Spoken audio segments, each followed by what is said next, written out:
देखो बेटा question number 5 motion in a plane 2022 का बहुत अच्छा सवाल था। कह लगे एक पार्टिकल है, कभी उसकी जो t बराबर 0 यानी इनिशियली उसकी जो पोजीशन थी जेड एक्सिस में थी, जेड में थी 7z, ठीक, चाहे के कर लो कोई फर्क नहीं पड़ता, यूनिट वेक्टर है, डायरेक्शन बता रहा है जेड की, यहाँ थी और ये कांस्टेंट थी, मतलब ये समय के अनुसार नहीं बदली, लेकिन पार्टिकल तो बदमाश है, जब वो चला तो किसी टाइम t पे x में उसकी पोजीशन 3t थी और y में उसकी पोजीशन 5t³ थी।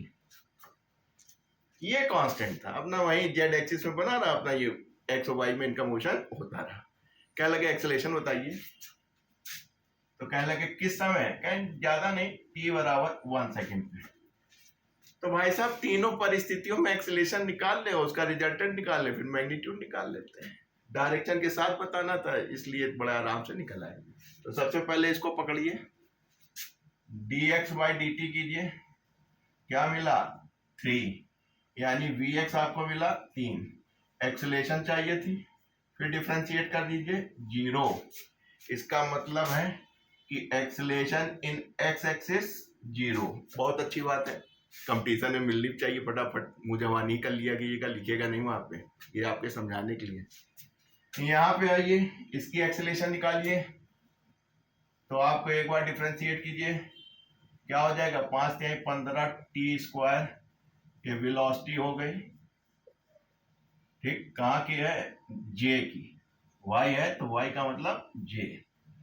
फिर भाई साहब इसको डिफरेंशिएट कर दीजिए, इस वेलोसिटी को, क्यों, एक्सेलेरेशन चाहिए था 30t, और कहाँ की है ये हमारी है कहाँ की, z की, यानी j की, ठीक। आइए इनको देखते हैं। अरे ये तो कांस्टेंट है, तो आपने कहा सर dz/dt = 0, यानी vz 0 है, तो जब आप इसको भी डिफरेंशिएट करेंगे तो 0 मिलेगा, यानी az = 0। ठीक बेटा, तो एग्जाम में तो आप खटाखट ओरली कीजिएगा। अब आपने कहा कि सर जो a है वो हमारा axi + ayj और ajk कर लेते हैं, ठीक, बस आपका काम बन गया।